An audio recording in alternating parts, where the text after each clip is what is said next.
buenas tardes, o si prefieren hola a todos. Veo que prefieren hola a todos.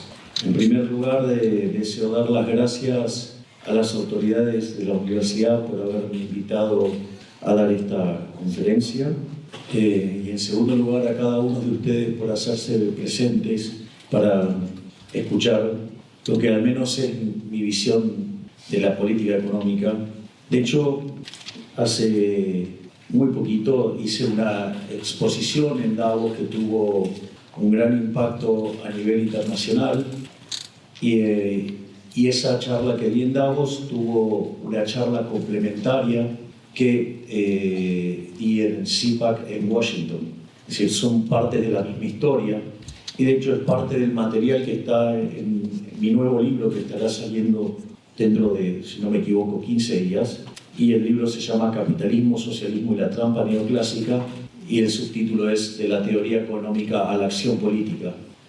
Entonces, básicamente, como esto es un elemento muy importante dentro de lo que es mi marco de pensamiento y de cómo entiendo la política económica y sobre cómo accionar, les voy a contar cuál es mi apreciación sobre qué debe hacer y qué no debe hacer un gobierno para contribuir al bienestar de sus ciudadanos. Voy espoleando, digamos, cuanto más se corra el Estado, mejor. Entonces, lo importante es ir hacia el formato de la tesis central de este trabajo.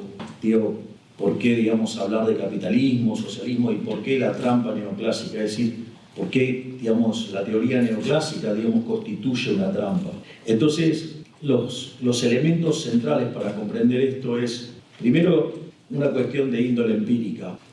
Aquellos países que son más libres son 12 veces más ricos en promedio que los países que son reprimidos. Es decir, la libertad económica conduce a un mayor bienestar económico. Ahora, ese mayor bienestar económico no solo, digamos, se manifiesta en que uno tiene un PBI per cápita promedio más alto, además tiene una tasa de crecimiento más alta. También es cierto que aquellos países que son más libres tienen 25 veces menos de pobres en el formato estándar y 50 veces menos en el formato extremo.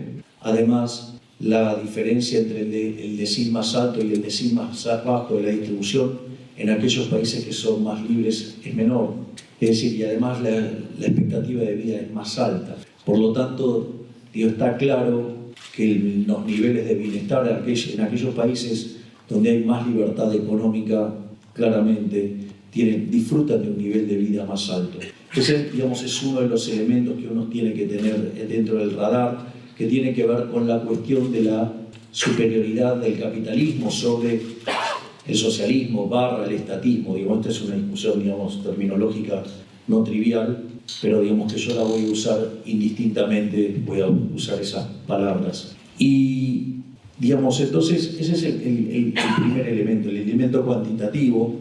De hecho, este elemento cuantitativo es tan poderoso que, de hecho, los postmarxistas, después de la caída del muro, digamos, han llevado la lucha de clases a otros terrenos y en lo que tiene que ver con la economía, básicamente lo que hacen no es cuestionar la superioridad en términos productivos del sistema capitalista, sino que lo que hacen es cuestionar la distribución, señalan que el sistema es injusto.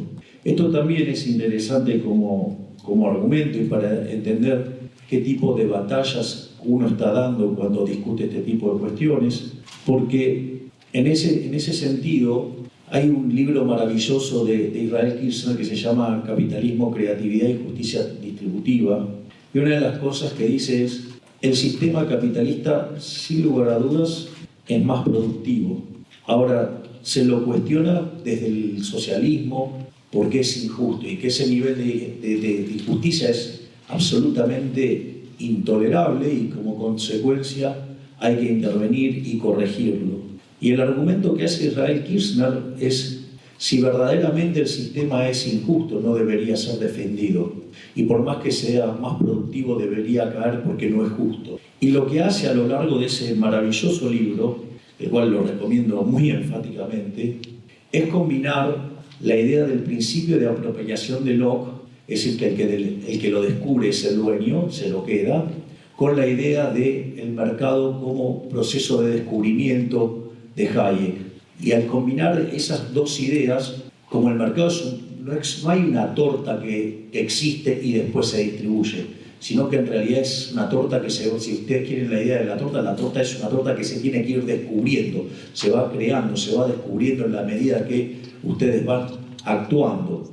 Y en ese contexto, entonces, el que la descubre, naturalmente es el dueño, se la queda. Y por lo tanto, ese es el argumento que utiliza para probar que el sistema capitalista no solo es más productivo, sino que además es el único sistema justo que conocemos. Entonces, digamos, parte de la discusión también va por ahí. Otro elemento central para entender este problema que yo quiero abordar es la idea de la intervención conjugado con la idea de ese maravilloso libro de Friedrich von Hayek, que acaba de cumplir 80 años, que se llama Camino de Servidumbre. La lógica del libro de Camino de Servidumbre también está muy relacionado con algunas apreciaciones, por ejemplo, de Milton Friedman, que solía decir que la corrección gubernamental a los fallos del mercado, el resultado lo que terminaba generando siempre era peor, o generalmente era peor. Bueno, Hayek era bastante más abrupto en esto, y lo que decía es que siempre era peor. Y esto es muy interesante porque el argumento de Friedman era solamente estático, el argumento de Hayek es dinámico. ¿Y por qué es importante esto? Porque frente a una situación donde algún político identifica un supuesto fallo de mercado, en rigor, la verdad es que la corrección de ese supuesto fallo de mercado conduce a una situación mucho peor que la que teníamos originalmente. Y en general los políticos suelen ser muy arrogantes, por eso, digamos, siempre cito con bastante frecuencia lo que fue la última obra de Hayek, La fatal arrogancia, y en lugar de considerar que eso está funcionando mal como consecuencia del accionar del gobierno, lo que hacen es ir por una solución todavía muchísimo más violenta que consta en intervenir más. Y ese cúmulo de intervención lleva a que cada vez haya más presencia del Estado. Y esa mayor presencia del Estado tiene como contraparte la pérdida de la libertad.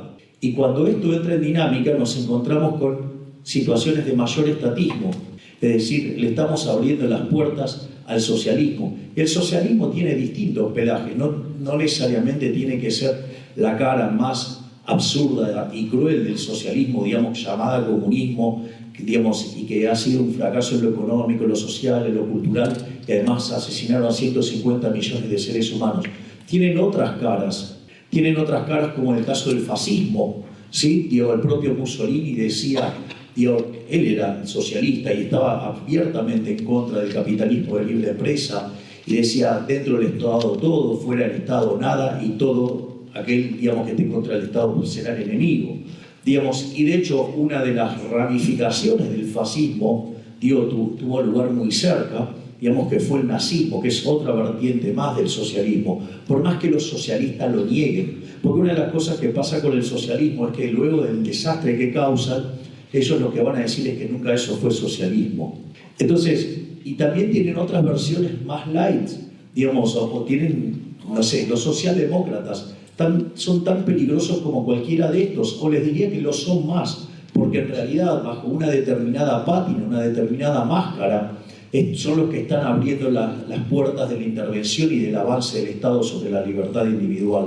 Y acá es donde juega un rol central, básicamente, la economía neoclásica. El punto central que yo quiero levantar es que aun cuando ustedes tengan economistas libertarios, o sea, verdaderos libertarios, entonces, cuando adhieren a las premisas de la economía neoclásica, terminan siendo absolutamente funcionales al socialismo. Es decir, esto es un tema, digamos, no menor, porque, miren, una de las locuras más grandes que a mí me ha pasado de ver con este tema es que, ¿qué es un modelo? Un modelo es una representación simplificada de la realidad. Es decir, como la realidad es muy compleja, ustedes construyen un modelo justamente para tratar de entenderla y capturan los elementos más importantes y dejan las cosas menos relevantes afuera, y de esa manera, es decir, imagínense que ustedes quieren ir de un lado al otro. Bueno, ahora tenemos los GPS y esas cosas, digamos, para andar en el auto, pero digo, los señores mayores, como mi caso, digamos, usábamos mapas. Imagínense un mapa de escala 1:1. ¿De qué le sirve un mapa de escala 1:1? Eso es una cosa absolutamente ridícula. No sirve para nada porque en el fondo no les resuelve el problema. Entonces, ¿qué es lo que hace un mapa? Un mapa simplifica y deja la información relevante a la luz de la necesidad que ustedes tienen, que es ir de un lado al otro. Un modelo hace lo mismo. Eso es un modelo, es una representación simplificada de la realidad. Y la realidad es que cuando ustedes, la realidad, no mapea con el modelo, ¿qué es lo que haría una persona razonable? Cambiar el modelo. ¿Y qué es lo que hacen los neoclásicos? Se enojan con la realidad y la llaman fallo de mercado. Entonces, al llamarlo fallo de mercado, consideran que el problema es la realidad. Y por ende, intentan por la fuerza corregir esa realidad a la realidad que ellos consideran arrogantemente que debería ser. Y eso genera daño, no solo que genera un daño presente, sino que además causa daños en términos intertemporales. Digamos, había una frase maravillosa de Milton Friedman que dice: no hay nada más permanente que un aumento de gasto público, porque todas estas intervenciones en general conllevan aumento de gasto público. Y ahí es más, están condenados a la tiranía del status quo, porque están los que se benefician de las intervenciones y los que proveen las intervenciones y que después no quieren cambiarlas. Entonces, básicamente, eso es una de las cosas. ¿Y qué es lo que hace? Este sistema neoclásico, esta forma de pensar, lo que habilita es la intervención de los mercados. Y al habilitar la intervención de los mercados, habilita el crecimiento del Estado en la economía y la pérdida de la libertad. Y por ende, los neoclásicos, aún siendo libertarios, siguen siendo un problema para el sistema. Por eso en algún momento, cuando arranco mi charla en Davos, digo: Occidente está en peligro. Porque la realidad, estamos cada vez avanzando en dosis crecientes de intervención. Entonces, con las dosis crecientes de intervención, eso nos lleva a pérdida de la libertad, nos lleva al socialismo. En este sentido, uno podría entonces empezar a encontrarse frente a dos escuelas de pensamiento. Por un lado tendrían la escuela de Chicago, con un estricto anclaje en la teoría neoclásica, y la escuela austríaca. Entonces, bajo la lógica de Chicago, ¿por qué existe el Estado? Bueno, el Estado existe porque en la vida real existen fallos de mercado. Y como alguien los tiene que corregir, los corrige el Estado. Y para eso, cobra impuestos, no lo hace gratis. Entonces ustedes conceden algo de su libertad, ¿sí?, para financiar el Estado y que el Estado corrija estos fallos de mercados, donde supuestamente, se supone que vamos a estar mejor. Y por el otro lado está la visión, de los austríacos. Si bien hay distintos tipos de austríacos, los hay minarquistas o los hay anarquistas, en general tenemos una tendencia creciente a volvernos anarquistas. Lo que Jesús Huerta de Soto llama anarcocapitalistas, o lo que el profesor Alberto Venegas Lynch, hijo, considera el autogobierno. O sea, somos muy partidarios del autogobierno. De hecho, desde nuestro punto de vista, los fallos de mercado no existen. En este sentido, una de las cosas que yo suelo decir es que si ustedes creen que hay un fallo de mercado, lo primero que deberían hacer, en lugar de decir que hay un fallo de mercado, deberían testear que no está la presencia del Estado en el medio. Porque si está el Estado en el medio, ¿por qué le vamos a echar la culpa al mercado, de una imperfección que está causando la presencia del organismo de coacción, institucionalizada, el monopolista de la violencia que es el Estado? Entonces, parece, como bastante raro, echarle la culpa al mercado cuando en realidad está el Estado metido en el medio. Y en ese sentido, mi recomendación es que primero se fijen si está metido el Estado en el medio. Y si no está metido el Estado en el medio, hagan de vuelta el análisis porque está mal. Es una cosa de así como fundamentalismo del mercado.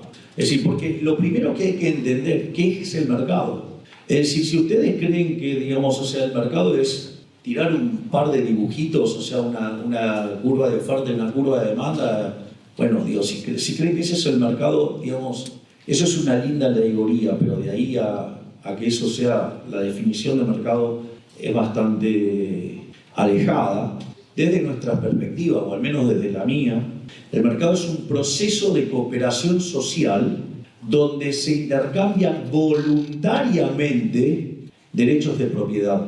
Digo, esa es la clave. Se intercambian voluntariamente derechos de propiedad. Es decir, si yo les voy a vender mis anteojos, ¿sí? Digamos, o sea, ustedes van a recibir mis anteojos, que son mi propiedad, y ustedes a cambio me van a dar dinero. Es más, fíjense qué importante, porque esa relación entre el dinero que ustedes me dan y mis anteojos, ¿qué es lo que está fijando? ¿Cómo se llama eso? Eso se llama precio, es un registro histórico que se llama precio, que está manifestando lo que es esta transacción que nosotros estamos haciendo. Y eso, digamos, ese registro histórico que se llama precio, es un mecanismo de transmisión de información. Es decir, eso genera información para el sistema. Digo, eso hace que los agentes se coordinen. Algunos actuarán como oferentes, es decir, a ese precio algunos estarán dispuestos a ofrecer anteojos y otros estarán dispuestos a vender anteojos. Y como no necesariamente la cantidad ofrecida y la cantidad demandada van a ser iguales, es decir, uno no es que traza el dibujito y ¡pac! Y le pega en el medio, ¿sí? O sea, justo donde se cruzan las curvas, se va a producir un ajuste. Es decir, digo, qué sé yo, hay modelos más divertidos, digamos, cómo surge todo este proceso, digamos, y modelos que lo son menos, pero lo importante es que entonces el precio es un mecanismo de transmisión de información, coordinación y ajuste. Y vean que esto ocurre básicamente, ¿por qué? Porque en el medio está una de las instituciones más importantes del capitalismo de libre empresa, que es la propiedad privada. Es decir, no es lo mismo si yo voy a vender estos anteojos siendo míos que siendo de otros. Si son de otros, ¿qué me importa? Son de otros. O sea, cualquier cosa me viene bien. Ahora, si son mis anteojos, claramente es distinto. Me acuerdo que durante la campaña, cuando hacía este ejemplo, usaba un ejemplo muy divertido, que era, decía, bueno, te vendo mis anteojos y te los cobro $250.000. Entonces alguien decía, no, bueno, pero eso podría ser un disparate. Y le digo, bueno, lo que pasa es que él viene del tiempo y sabe que soy el próximo presidente de los argentinos, con lo cual ahora vale nunca otra cosa. Claramente, digamos, o sea, hay mucha gente tratando de buscar, por ejemplo, mis camperas. O sea, el otro día vino un amigo mío que es economista y además es historiador y encuentra esa campera que yo usaba durante la campaña que tenía en la parte de arriba azul. Dice, esto es algo histórico, si esto me lo llevo, esto vale un montón de guita ahora. Tiene razón. O sea, yo solamente me acoté a los anteojos porque sin las muletas oculares se me resulta bastante difícil. Es más, de hecho, días atrás he recibido la crítica muy torpe, muy rudimentaria por parte de un senador que además encima es economista. Entonces se estaba quejando porque los repelentes, digamos, o sea, de mosquitos, estaban subiendo mucho de precio. O sea, hay una epidemia de mosquitos, hay un montón de mosquitos como consecuencia de la campaña que no se llevó a cabo el año anterior. Entonces, sí, claro, hay mosquitos porque no se hizo...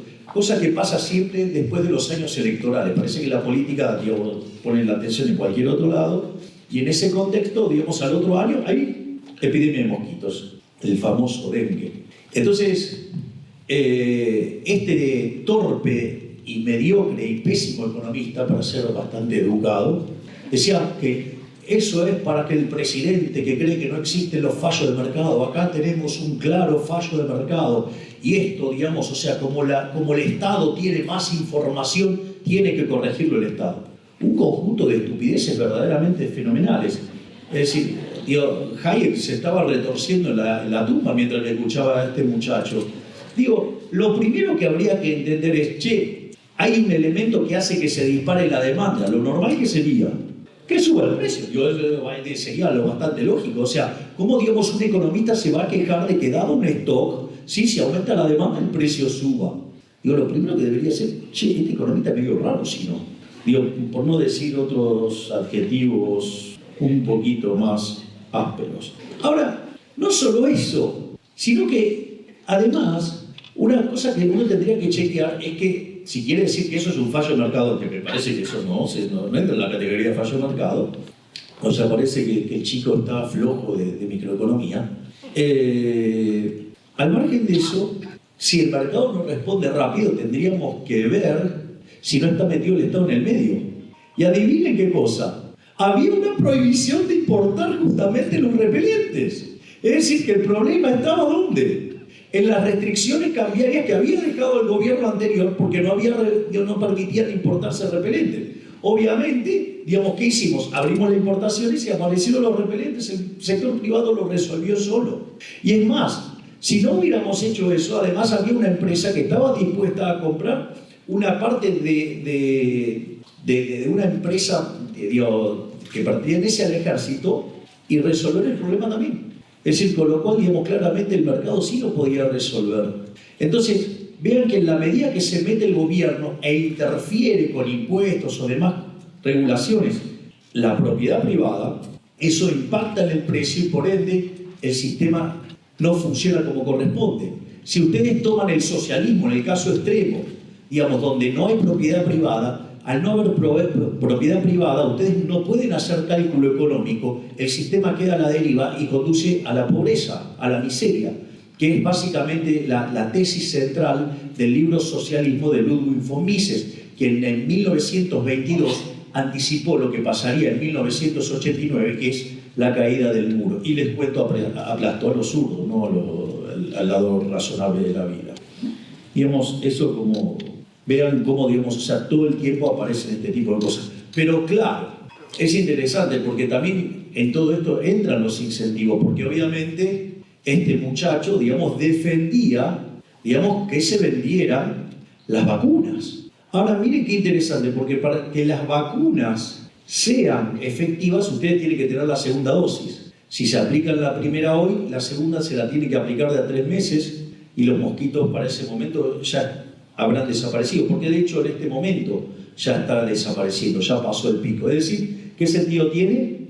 Ninguno. Y además, no solo eso, sino que además la vacuna solamente está terminada en la fase 3, es decir, y está entrando en fase 4, es decir, recién se está empezando a probar en humanos para ver que no tenga efectos colaterales. Pero claro, digamos, los laboratorios que tienen esas vacunas tienen mucho interés que se apliquen. Entonces ustedes tienen muchos ensobrados en los medios de comunicación y tienen cómplices en la política.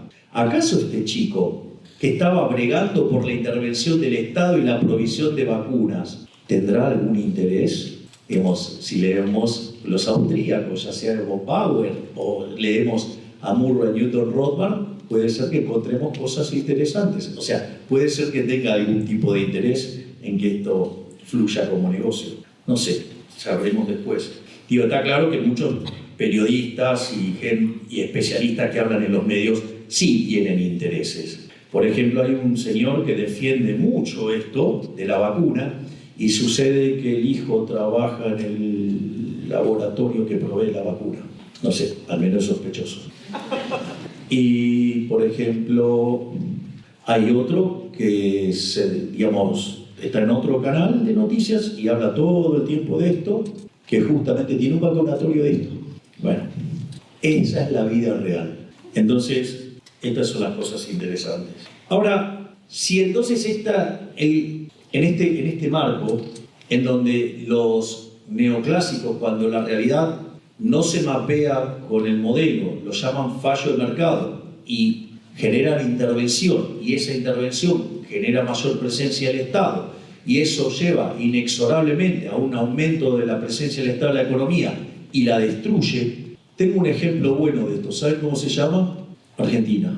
Digo, arrancó el siglo XX siendo el país más rico del mundo, hoy es 140.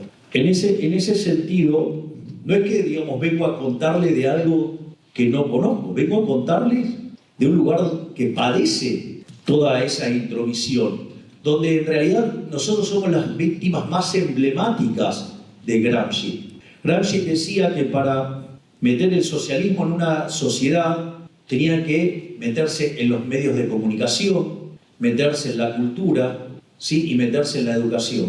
Y desde ahí impregnar a la sociedad de socialismo. Y que además esa es la base de la estrategia del Foro de San Pablo.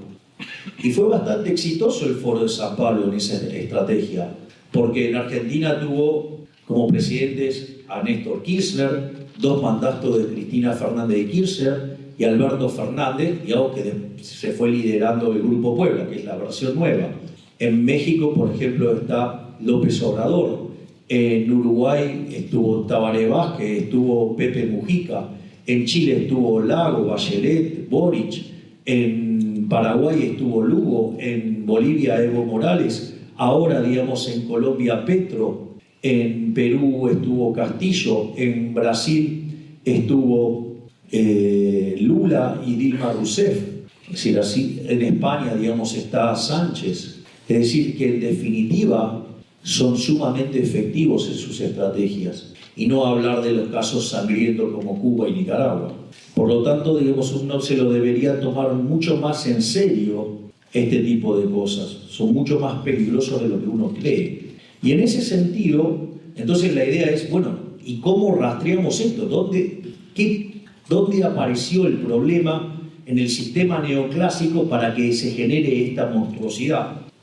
Y, digamos, esta segunda tesis, que es la que tiene que ver con rastreando el origen del problema, tiene que ver con lo que es la interpretación paretiana, o sea, ni siquiera de Pareto, sino, digamos, economistas de mediados del siglo XX que hicieron una interpretación paretiana sobre la idea de la mano invisible, donde esa idea de la mano invisible, hecha por los teóricos del equilibrio general, está en conflicto con la idea de la mano invisible, con la idea de la fábrica de alfileres. Entonces, si estamos considerando que el problema deriva del conflicto entre la fábrica de alfileres y la mano invisible, entonces eso requiere que vayamos a revisar la contribución de papá, o sea, de Adam Smith.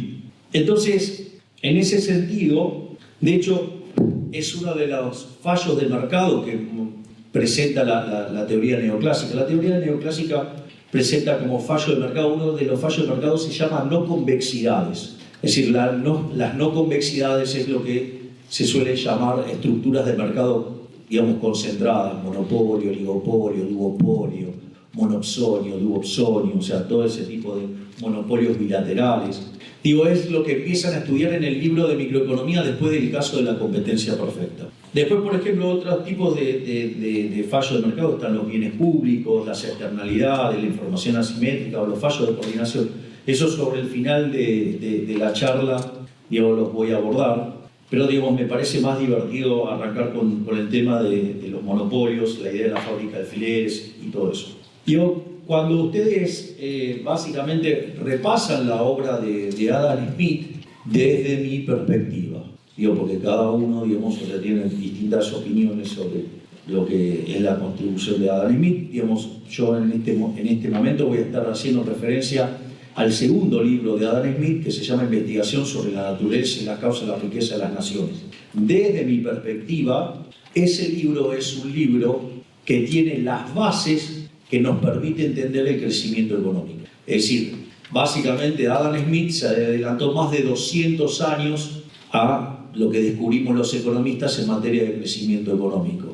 Y en ese sentido, básicamente, lo primero que desarrolla y que es fundamental para el modelo de Adam Smith es la idea de la fábrica de alfileres. Es decir, la fábrica de alfileres ustedes lo pueden entender como un problema de división del trabajo, lo cual tiene mucho sentido, y la fábrica de alfileres también lo pueden mirar desde un punto de vista productivo. ¿Qué era lo que decía el ejemplo de Adam Smith? Que si una persona, básicamente, producía una sola persona se dedicaba a producir alfileres, y aun cuando fuera muy bueno, digamos, podía producir 20 alfileres por día. Ahora, si ustedes básicamente dividían esa tarea en 15 tareas, es decir, con 15 trabajadores, si ustedes quieren, la producción per cápita saltaba a 5.000. Es decir, se aumentaba 25 veces la productividad. Bueno, eso se llama rendimientos crecientes. Es decir, ustedes están metiendo ahora mucho más trabajo y la producción sube mucho más que proporcionalmente. Es decir, si ustedes lo quisieran representar gráficamente, eso es una función de características convexas, que no es lo mismo que un conjunto convexo, que son cosas distintas. Entonces, en ese sentido, una función convexa tiene un problema, que ustedes no la pueden maximizar salvo que se vayan al borde. Digo, ya les voy presentando los problemas que empiezan a aparecer. Y obviamente, ¿hasta qué lugar van a dividir? Y van a dividir el trabajo en tanto y en cuanto tengan un mercado. Por eso también lo que ustedes tienen es que el límite de la división del trabajo es el tamaño del mercado. Y por eso es tan importante en esta lógica abrir la economía. Porque, no sé, supongan el caso de Argentina. En Argentina viven casi 47 millones de habitantes. Entonces ustedes estarían haciendo algo con un mercado de 47 millones. En cambio, si ustedes abren el mercado, ustedes tienen un mercado de 8.000 millones de seres humanos. Por lo tanto, digamos, ustedes pueden hacer una fiesta de productividad, entonces, porque además tienen rendimientos crecientes. Entonces, el comercio les generaría una ganancia de bienestar fenomenal. En ese sentido, no solo se queda en ese punto Adam Smith. Adam Smith, una de las cosas que dice es que una persona, conforme va trabajando, va aprendiendo a hacer mejor su trabajo.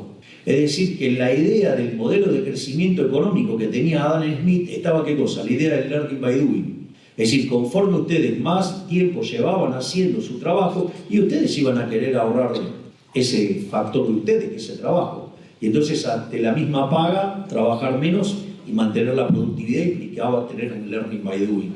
Y no solo eso, lo que decía Adam Smith, dice que una vez que ustedes aprendían a hacer su trabajo y cada vez lo hacían de mejor manera, descubrían de alguna manera que les permitía tener un salto de productividad. Ese salto de productividad, ¿cómo se llama? Progreso tecnológico. Es decir, fíjense que entonces el modelo de Adam Smith en el plano productivo tenía no solo los rendimientos crecientes, la fábrica de alfileres, sino que además tenía otras cosas como el learning by doing y tenía básicamente lo que es el progreso tecnológico. Es decir, ustedes miran un libro de crecimiento económico moderno y cuando quieren explicar el crecimiento económico, lo tienen ahí. Es decir, Adam Smith les ganó a todos, se adelantó bastante. Es decir, siempre sostengo que Adam Smith es a la economía lo que Gauss a la matemática, es alguien que se adelantó 200 años. Además, hablaba de los mercados libres y de un Estado pequeño. Y eso llevaba a qué conclusión? Que cada uno de nosotros, guiados por nuestro propio interés, aún sin querer hacerlo de manera premeditada, contribuía a maximizar el bienestar general. Es decir, la idea de la mano invisible. Y la idea de la mano invisible de atrás tiene mercados competitivos, ¿sí? Y tiene, pero mercados competitivos entendidos como libre entrada y salida. Acá también hay una buena interpretación, a la Hayek. Hayek, critica al modelo de competencia perfecta. Y en realidad el modelo de competencia perfecta necesita de muchos agentes, básicamente por un problema de índole matemática. Si ustedes estudian, por ejemplo, van y repasan un libro de economía industrial y quieren ver la cantidad óptima de empresas en un mercado, ustedes tendrían que ver, fíjense que donde es el mínimo de costo medio coincide con donde pasa el costo marginal. Si justo ahí, pasa la curva de demanda, ustedes tendrían que el número de empresas que en ese mercado debería estar dado por ese punto. Ahora, no necesariamente, la demanda va a cortar ahí.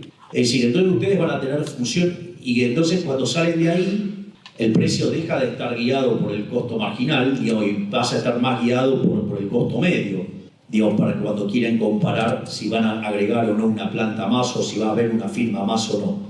Y eso hace que entre las distintas curvas de costos medios, ustedes, según donde calza la función de demanda, se va a determinar el número. Si la curva de costos medios de una planta está por debajo de la de 2 plantas, va a haber una planta, y si no, va a haber 2. Y eso genera un triángulo que es ineficiente, o sea, hay una ineficiencia. Y esa ineficiencia se divide por el número de empresas que hay. Entonces, cuando ese número tiende a infinito, ese triángulo, que es una suma fija, ¿qué pasa? Tiende a 0, y por lo tanto, tiende a un óptimo. O sea, con lo cual, el argumento de la competencia perfecta con n tendiendo a infinito, básicamente, también es un problema de índole matemático. Digo, si quieren ver el artículo original sobre eso, es un artículo de Don Patinkin, pero digamos es algo bastante estándar en todos los libros, digamos, de economía industrial o libros de regulación económica. Obviamente que ese mundo que describió Adam Smith, digamos, prontamente fue refutado ¿por quién? Por Malthus, y quien desarrolla la ley de hierro de los salarios, pero la ley de hierro de los salarios tenía como contraparte ¿qué cosa? Una estructura productiva distinta. Es decir, Malthus lo que decía es que los rendimientos marginales no eran crecientes, sino que los rendimientos marginales eran decrecientes, porque ustedes iban y ocupaban una tierra y producían. Obviamente, si ustedes pueden elegir cualquier tierra, ¿cuál van a elegir? La más productiva. Ahora, el que viene segundo no puede elegir la más productiva, va a elegir la segunda más productiva. Entonces, aun cuando los dos trabajaran igual, la productividad del segundo era menor, es decir, la productividad marginal era decreciente. La realidad es que si ustedes miraran la evidencia empírica entre el año 0 y el año 1800 de la era cristiana, ¿saben qué? Malthus tenía razón. El problema es que a partir de ese momento, digamos, el mundo cambió sustancialmente. Y fíjense que esto es lo que en crecimiento económico se llama el palo de hockey. Ustedes lo pueden ver en los estudios de Angus Madison. Si ustedes se fijan entre el año 0 y el año 2000, ustedes tienen que entre el año 0 y el año 1800 el producto per cápita solo subió 40%. Todo concentrado en el siglo XVI, es decir, después del descubrimiento de América. Con lo cual la tasa de crecimiento anual compuesto del producto per cápita era 0,02%. Es decir, ustedes para duplicar el PBI necesitaban 3.500 años. Ahora, ¿qué es lo que pasó en los 200 años restantes? El PBI per cápita se multiplicó por 9,8 veces. Es decir, tuvimos una explosión de riqueza nunca vista. Es decir, hoy hasta, digamos, los propios emperadores de muchos años atrás envidiarían el nivel de vida de las clases medias y en algunos casos de algunos países hasta de las clases bajas. Entonces, en ese sentido, y ustedes tienen que en esos 200 años la población se multiplicó por 7 u 8 veces. Es decir que cuando ustedes miran la realidad hay rendimientos crecientes, es decir, el que la vio verdaderamente fue Adam Smith, porque fue el que vio lo que venía para adelante. Obviamente, digamos, en la línea de Malthus, digamos, escribieron Ricardo, John Stuart Mill, Marx. Es más, cuando aparecen los neoclásicos, cuando aparece, digamos, la teoría subjetiva del valor, con Menger, Gibbons y Walras, tampoco se alejaron de la idea de los rendimientos marginales decrecientes.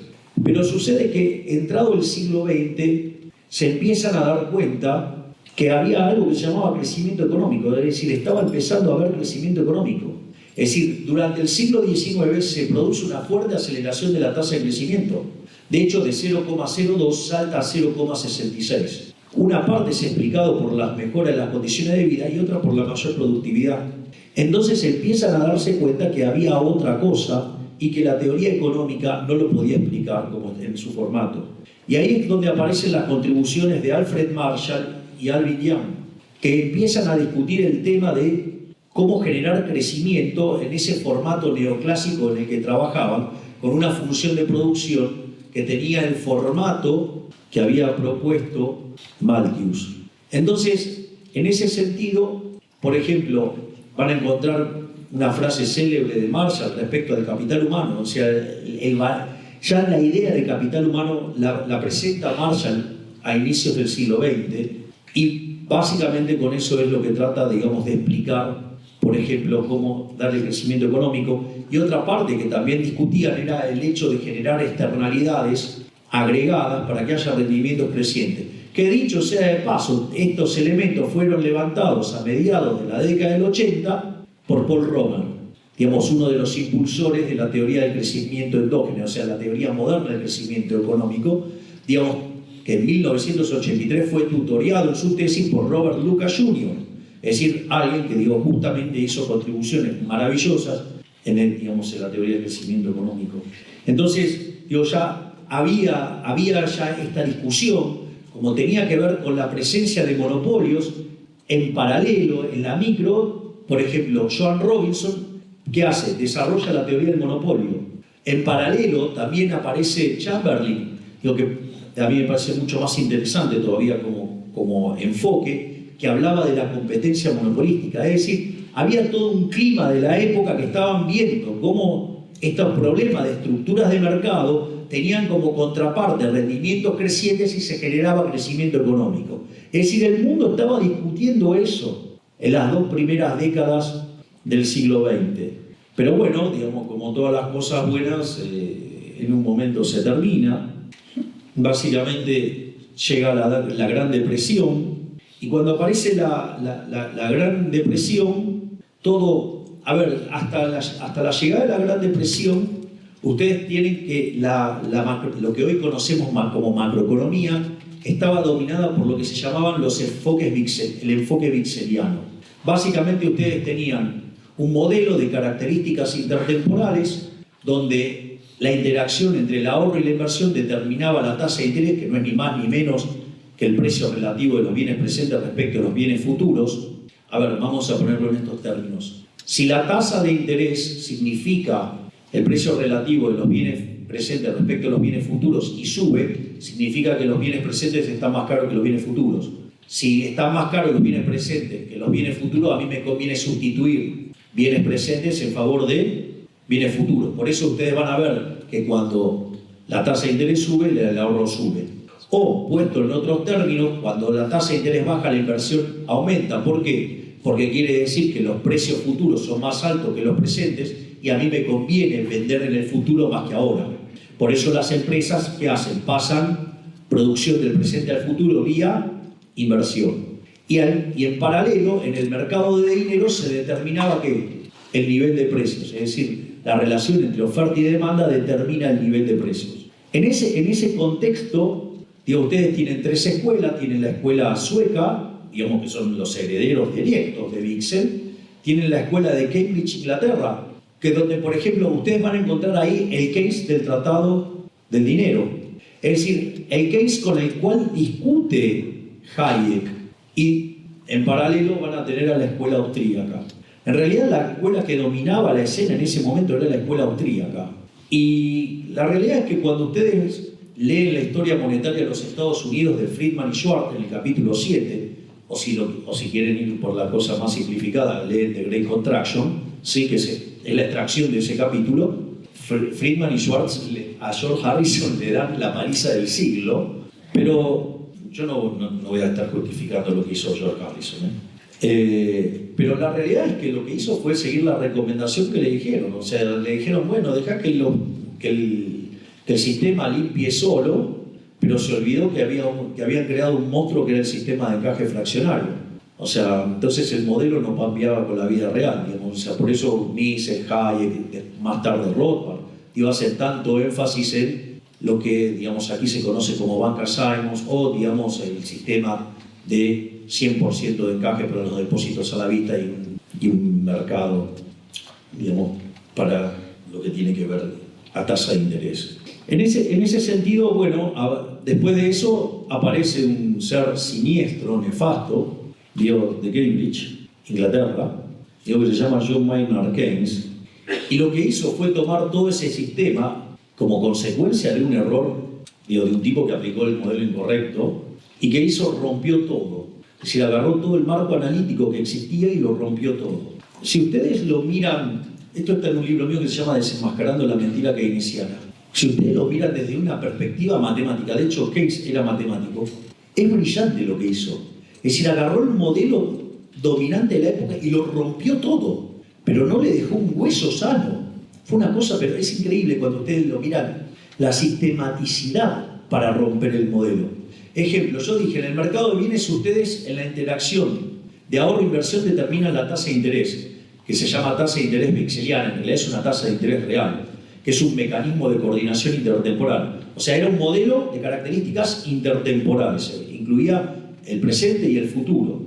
Bueno, en realidad, digamos, eso lo rompe todo Keynes, porque cuando crea la función de consumo dependiendo del ingreso, es decir, que, digamos, con la idea de la propensión marginal a consumir, digo, eso tiene 2 características. Por un lado es una bestialidad conceptual, poner el ingreso dentro de la función de consumo. Si ustedes van y estudian microeconomía, claro, cuando estudian la teoría del consumidor, ustedes van a tener que la función de demanda depende de los precios y del ingreso.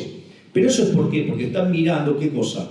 Una situación particular de un consumidor. Si ustedes van a equilibrio general, el ingreso desaparece como función. Y si ustedes miran las funciones de exceso de demanda en equilibrio general, solamente depende de los precios.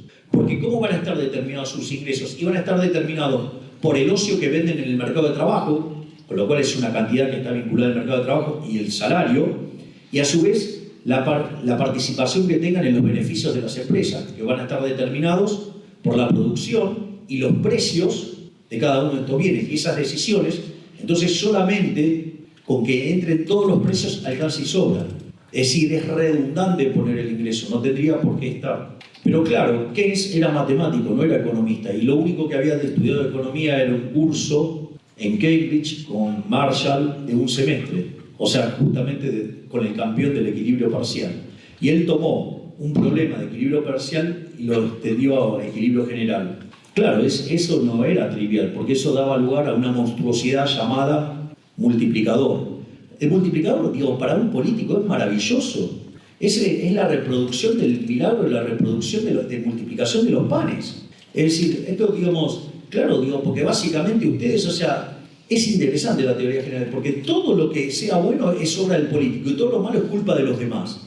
O sea, él psicológicamente tiene un perfil bastante psicópata, ¿no? O sea, todo lo bueno es mío y todo lo malo es todo culpa de ustedes. Es bravo la teoría general.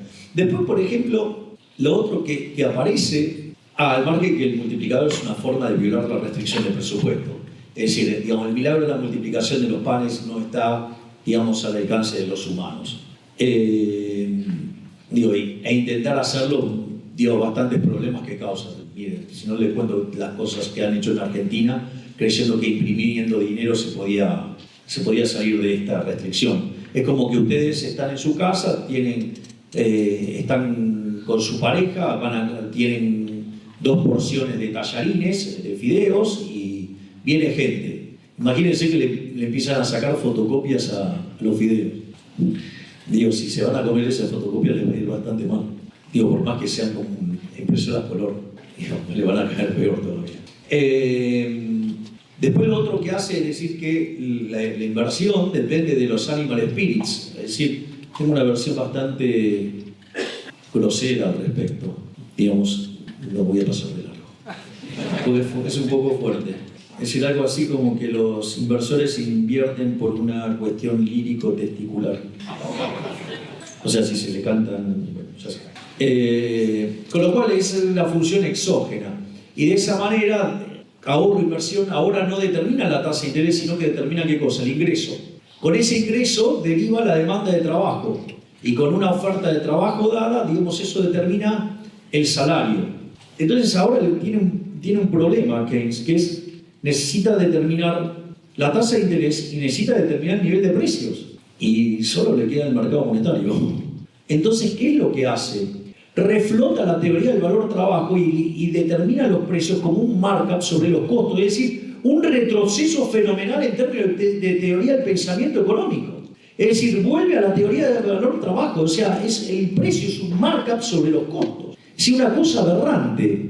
Claro, entonces ahora cuando aparece la inflación es culpa de los trabajadores, es culpa de los sindicalistas, es culpa de los empresarios, nunca es culpa, digo, de los políticos. Y en el mercado monetario, digamos, determina la tasa de interés, lo cual es aberrante. Es decir, la tasa de interés existe porque existe el tiempo, no porque existe el dinero. Es decir, la tasa de interés tiene que ver con pasar el consumo del presente al futuro y viceversa. Es decir, entonces si yo quiero adelantar mi consumo, tengo que ir a endeudarme y pagar por ello. Es decir, la tasa de interés tiene que ver con que existe el tiempo, no con que existe el dinero. Ustedes pueden tener si ustedes tienen una economía intertemporal, la tasa de interés existe aún cuando no tengan dinero. Es decir, otra bestialidad. Es decir, entonces rompió toda la estructura intertemporal y creó un nuevo monstruo a beneplácito de los políticos, ladrones, mesiánicos, corruptos, o sea, porque lo único que hacían era motivar ¿qué? El gasto público. Ahora, bueno, ¿y eso cómo iba a terminar? Mal. Entonces, a mediados de la década del 50 nos empezamos a dar cuenta que que la tasa de inflación se estaba acelerando. Y ahí aparecen, desde la academia, aparecen 2 respuestas frente a las aberraciones keynesianas. Es más, los mismos keynesianos hacen correcciones. Porque en 1958, ¿quién aparece? Phillips, encontrando una relación entre los salarios, la variación de salarios y el nivel de desempleo.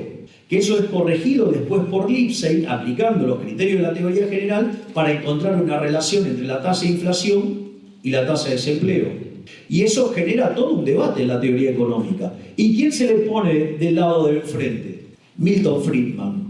Cuando ustedes revisan la obra de Milton Friedman, cada una de las contribuciones de Milton Friedman es una contribución espejo de lo hecho por Keynes. Y un debate que después termina, les diría, en el año 68, con el artículo de economía más leído de la historia, que es el rol de la política monetaria, donde desarrolla la curva de Phillips aumentada por inflación, dice que la política monetaria puede causar efectos de corto pero no de largo, y después eso en el año 72, digamos, es perfeccionado en términos teóricos por Robert Lucas con la hipótesis, aplicando la hipótesis de expectativas racionales que ya había desarrollado Booth tiempo atrás, y eso da como resultado que en el año 73 lo valida empíricamente, y a partir de ahí, digo, se supone que la gente razonable dejó de ser keynesiana, salvo que vivan en Banana Republic. Digo, los lugares donde viven, los que dicen que la inflación es multicausal, puja distributiva, todas esas bestias, bueno, digo, ese zoológico, digo, lo tengo bastante cerca. De hecho, vivo en ese.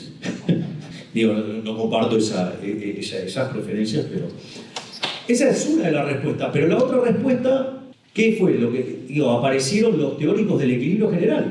Entonces dijeron, bueno, vamos a ver, vamos a hacer economía en serio, vamos a ir a mirar, digamos, la cosa como corresponde. Entonces, cuando empiezan a mirar la cosa como corresponde, ahí se encuentran con dos herencias, digamos, o sea, está la herencia de Walras y está la herencia de Pareto. La herencia de Walras era estudiar el equilibrio, es decir, si existe, si es único, si es estable. Es decir, entonces, por ejemplo, ustedes construyendo, hacen todo un planteo topológico. Digo, ¿para qué? Para que ustedes puedan aplicar. Lo bueno es que para esta época aparecen los teoremas de punto fijo de Brouwer en el 56 y el de Caputani en el 57. Y eso provee una herramienta muy poderosa que si ustedes están dentro de un conjunto, digamos que es convexo, que además es cerrado, si la función que ustedes desarrollan es continua, entonces tienen una aplicación de una función f de x, en algún lugar va a ser igual a x. Eso, digamos, es la representación de un punto de equilibrio. Entonces, en ese sentido, lo que había que construir eran funciones de exceso de demanda que fueran continuas. Entonces, cuando ustedes desarrollan toda la teoría del consumidor, cuando desarrollan toda, digamos, la teoría de la firma, o sea, básicamente el resultado de todo eso, ¿qué son? Funciones que son continuas. Entonces, si suman funciones continuas, la función agregada es continua. Entonces, y si arman las funciones de exceso de demanda, siendo las de demanda continua y la de oferta continua, la función de exceso de demanda también es continua. Entonces, el conjunto de precios opera, digamos, sobre un conjunto convexo y que además es cerrado, ¿sí? ¿Qué es lo que va a pasar? Entonces van a encontrar un vector de precios de equilibrio donde oferta y demanda en cada uno de estos mercados coinciden. Además, si estamos trabajando con funciones que son aplicaciones punto a punto, es decir, cada vez que ustedes le tiran un precio, le devuelven una cantidad, entonces ese equilibrio además va a ser único. Y si los efectos directos superan a los efectos cruzados, lo cual, digamos, es bastante razonable, el precio del té en el mercado del té pega más fuerte que lo que pega en el mercado del café, por más que ya sean sustitutos. Por lo tanto, en ese caso de cumplirse eso, digamos, la diagonal principal domina a todos los componentes restantes de la matriz y por ende, no solo que el equilibrio existe, es único y es estable. Hasta ahí todavía no hay problema. Hasta ahí, digamos, todavía no hay ningún problema con la fábrica de alfileres. El problema es cuando metemos la idea de ¿qué? De la idea de la mano invisible en línea con el óptimo de Pareto. Porque ahora le vamos a querer dar al equilibrio, además, una propiedad normativa y que es eficiente. Y ahí es donde viene el problema. ¿Por qué viene el problema? Porque está claro que ustedes están maximizando funciones de utilidad sujeto a la restricción presupuestaria. Hasta ahí no hay problema. Ahora, ¿qué pasa cuando ustedes quieren maximizar beneficios si la función de producción tiene el formato de la fábrica de alfileres? Eso no le, digamos, puede tener una función continua, pero ¿qué característica tiene? No es un máximo, es un mínimo. Y si ustedes quieren escaparse de esa situación, se tienen que ir a una solución de borde. Pero si se van a una solución de borde, tienen otro problema, porque entonces quedaría una sola empresa. Y eso también ocurrió, se llamó socialismo o comunismo y eso también fue un fracaso. Por lo tanto, no parece que eso sea una solución. Entonces, a partir de ahora, ¿ustedes qué tienen? Tienen un problema entre la fábrica de alfileres y la mano invisible. Entonces, sacrificaron la fábrica de alfileres, se quedaron con la idea de la mano invisible, entonces se tomaron funciones de producción con rendimientos constantes o a escala o con rendimientos marginales decrecientes. Eso da funciones de oferta que maximizan el beneficio, funciones de demanda que maximizan la función de utilidad, y ese equilibrio que ahora que existe, que es único y que es estable, además es óptimo de Pareto. Pero el haber abrazado eso y quedarnos con las funciones de producción, ya sea con rendimientos constantes a escalas o con rendimientos marginales decrecientes, tiene una consecuencia letal en términos de que no podemos explicar el crecimiento económico. Es decir, la presencia de rendimientos constantes a escala no nos permite explicar el crecimiento económico. Y como no nos permite explicar el crecimiento económico, ahora estamos en un problema grave. Porque si hay algo que caracterizaron los últimos 250 años de la historia de la humanidad, ¿qué es? Un fuerte crecimiento económico. Por lo tanto, tenemos una teoría económica que no sirve para nada. Porque en realidad, digamos, arrancamos queriendo explicar el crecimiento económico y sucede que caminamos 250 años y estábamos en los mismos lugares donde arrancamos entonces. Entonces, ¿qué es lo que hace la teoría del crecimiento económico? Le pone parches. Entonces le crea el progreso tecnológico de manera exógena.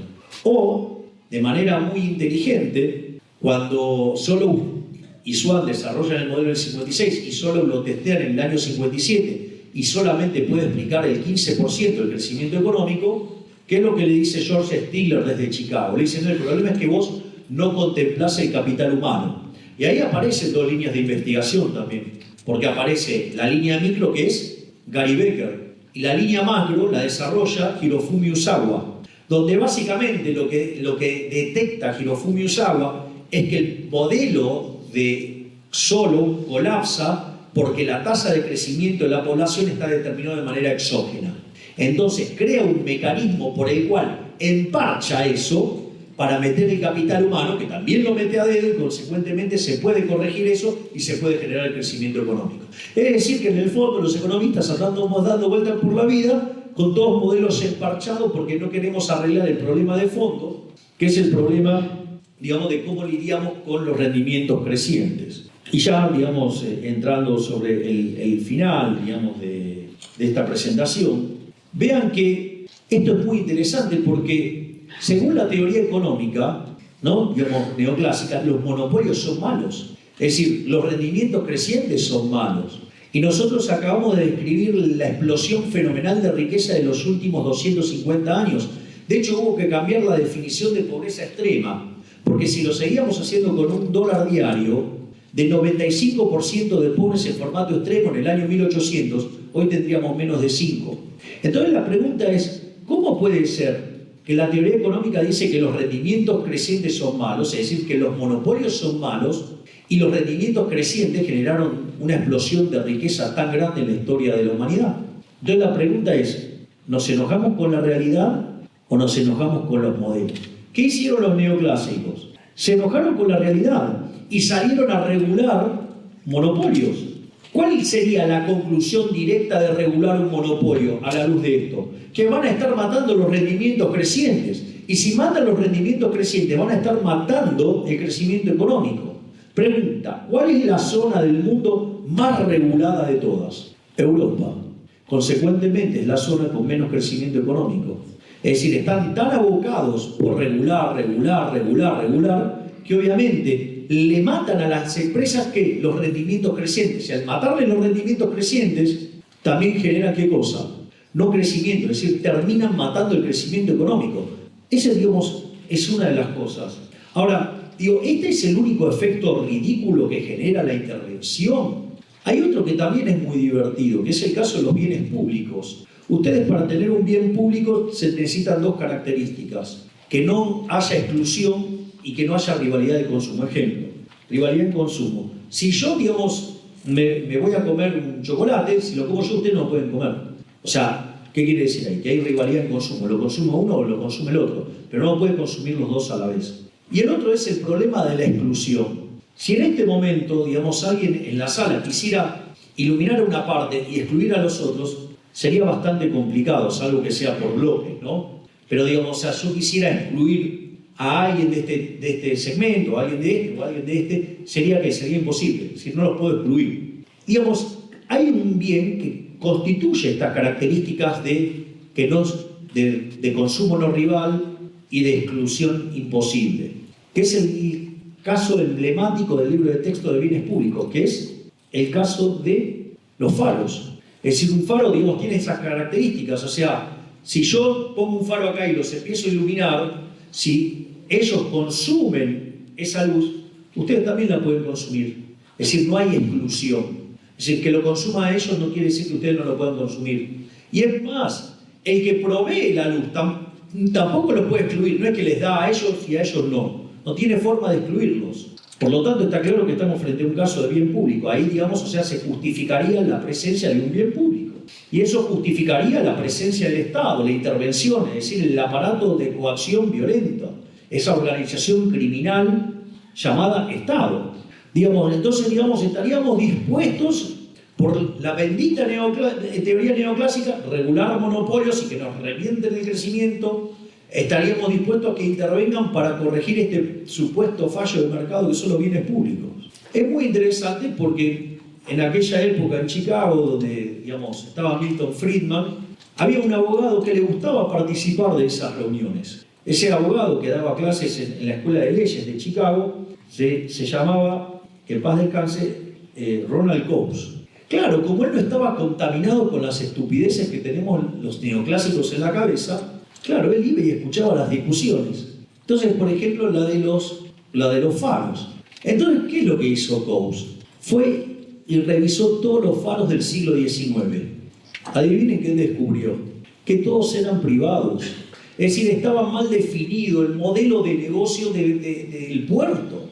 Es decir, yo no proveo un faro porque sí. Es decir, digamos, si yo voy a proveer un faro es porque tengo algún interés para que la gente venga a la tierra. Entonces, ¿qué es lo que pasa? Si yo soy un puerto, si tengo un faro, digo, no solo va a trabajar de día, también va a trabajar de noche. Y por lo tanto voy a mejorar mis ingresos. Aparte, si tengo dado un costo fijo, cuanto más pueda meter de ingreso variable, bajo más fuertemente el costo medio y entonces que mis ingresos aumentan sustancialmente. Consecuentemente, el problema no es que hay un fallo de mercado, el problema es que, digo, vuelta, se estaba mirando que de manera incorrecta, ¿sí?, el tema del modelo de negocio. Entonces, cuando ustedes empiezan a corregir y mirar este tipo de cosas, se van a dar cuenta que además corregir todas estas cosas implica asumir y saber cosas y manejar determinada información, como por ejemplo las preferencias de todos los agentes de todo el tiempo, sobre todos los bienes, o sea, una cosa verdaderamente, digamos, no solo de los presentes, sino además de los que están por nacer. O sea, requiere una cantidad de información que, digo, por eso Hayek hablaba de la fatal arrogancia, porque implica ser omnisciente, omnipresente y omnipotente, o sea, implica ser y jactarse de Dios. Le digo que muchos políticos se lo creen. Digo, el chiquito digamos que de los referentes, digamos, o sea, yo me lo imagino diciéndole, che, pibe, esperá, digo, yo te enseño. No le anda lejos a eso. Pero dicho esto, no solo eso, después ustedes tienen otros problemas, no sé, las externalidades. De vuelta, las externalidades en consumo. La externalidad de consumo es un problema de la cabeza de los economistas. ¿Por qué? Digamos, porque tiene que ver con un problema para resolver el sistema de ecuaciones. ¿Por qué? Porque si yo tengo una externalidad de consumo, quiere decir que el consumo de A afecta en el consumo de B. Entonces B no va a definir su consumo hasta que no lo haga A. Pero, digamos, eso puede generar una relación circular de que qué cosa pasa, que no decide ninguno. Pero eso es un problema, digamos, de índole matemática. Puede pasar cualquier cosa, alguien consume y se terminó el problema. Y el otro problema, digamos, que es el de producción, digo, no sé, el caso típico es el caso de la empresa que contamina en el mar, en el agua. Y es cierto, está la empresa que contamina el agua. Ahora, ¿por qué, digamos, lo puede hacer y generar eso y lo hace libremente? No, hay que poner impuestos piguvianos que internalice y entonces, digo, que de vuelta, tienen que saber información que no manejan, pero aún si la conocieran, digamos, o sea, la implementación también sería complicada. Pero ¿saben por qué pasa eso? Porque el ejemplo está mal definido. Porque si ustedes tuvieran escasez de agua y el agua, digamos, o sea, ustedes necesitaran el agua porque si no se mueren, ahí el agua va a dejar de tener precio cero. Al dejar de tener precio cero, alguien se va a ocupar de generar, digamos, no sé, agua mineral, por decirlo de alguna manera, o lo que fuera. Y entonces, cuando la empresa que está arriba le contamine, van a ir y le van a arrancar los dientes de una patada.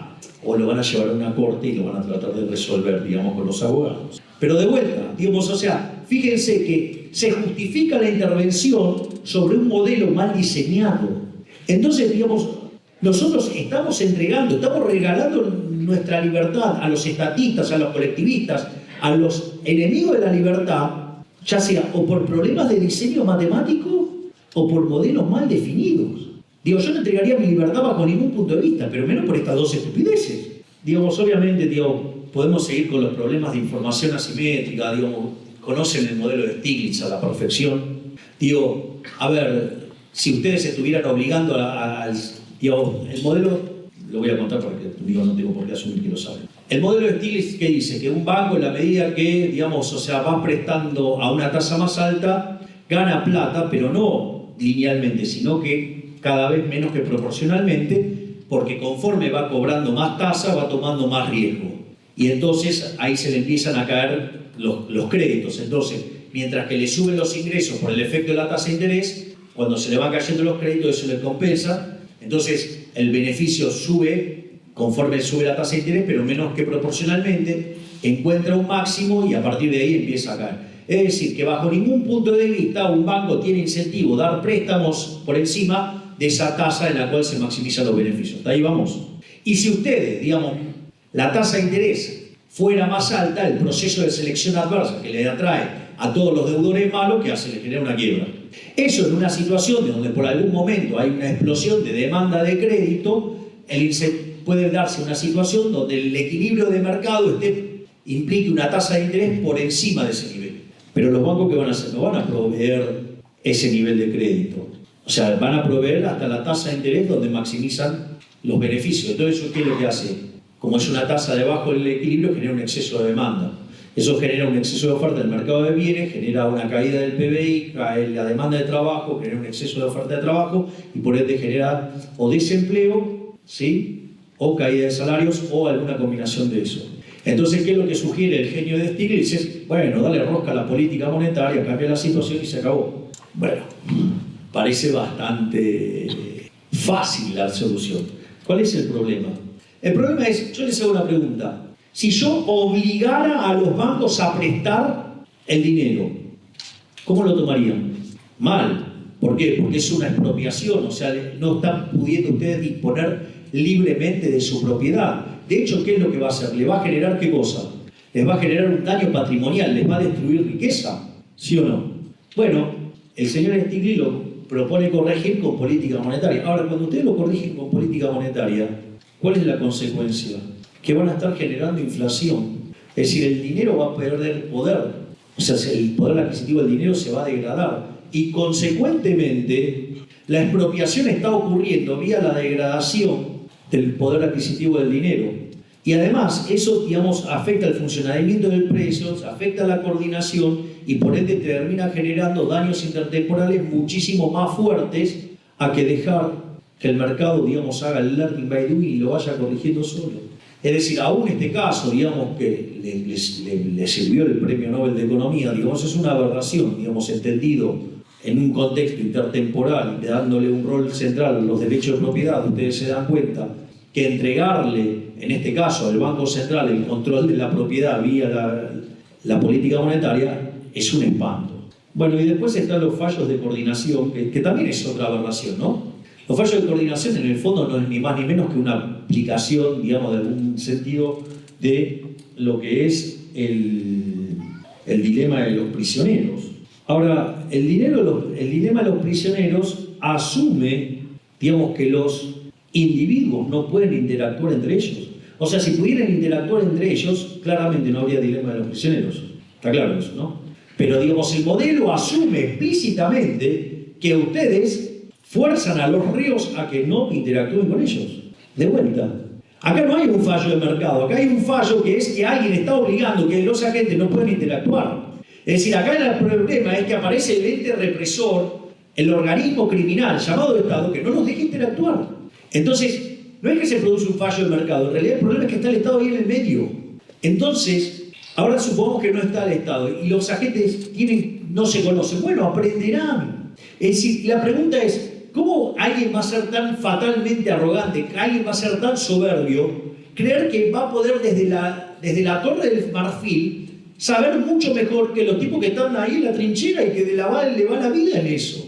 Entonces, ¿qué es lo que quiero decir con todo esto? Que los neoclásicos, y que es lo que acabo de probar, al haberse enamorado tanto del modelo de equilibrio general, si ustedes quieren llamarlo Arrow-Debré, o si quieren ser más precisos, llamarlo Mackenzie-Arrow-Debré, o si todavía quieren ser más exquisitos y lo quieren llamar Wall-Mackenzie-Arrow-Debré, nos hemos enamorado de ese modelo y cuando la realidad no mapea con ese modelo lo llamamos fallo del mercado. Y eso habilita la intervención. Y esa intervención habilita la presencia del Estado. Y como el resultado de eso es peor, entonces motivamos mayores intervenciones. Y ahí entramos en el camino de la servidumbre que nos pone de cara al socialismo. ¿Quieren un buen ejemplo? Argentina. Es decir, si no hubiera sido por la administración desastrosa de los últimos 20 años, olvídense de la posibilidad de tener un presidente que sea un liberal libertario. Por eso es que cuando, digamos, tengo el tema de la herencia, no me quejo. Si yo sabía que la única forma en que nosotros podíamos entrar era una triple carambola, ¿sí? Y con todo podrido.